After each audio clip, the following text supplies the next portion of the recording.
il a fait tap out Cena. C'est quand même très puissant. En tout cas, même si nous, à l'approche de ce match-là, on était peut-être un petit peu moins dedans, car manque de promotion, manque de cadre de story. Mais finalement, quand tu vois le truc faire tap out Cena, quand tu vois les conséquences que ça a eu, enfin conséquences, les, les, euh, les échos de la part de la fanbase,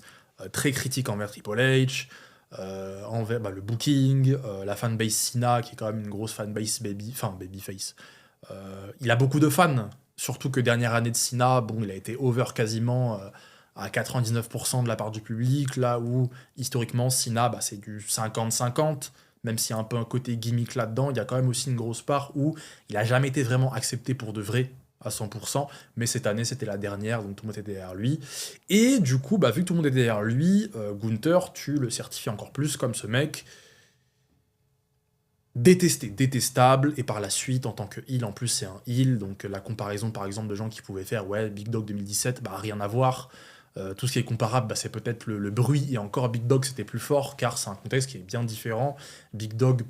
trop pushé babyface, les gens n'en pouvaient plus, là où Gunther, même si c'est un mec pushé, c'est un heel, c'est convaincant, les gens sifflent par gimmick, un peu comme Dominique, mais les gens, quand Gunther fait une grosse promo contre un gros, les gens sont comme des oufs, les gens aiment Gunther, puisque Gunther, c'est fort, ça convainc, et c'est prêt.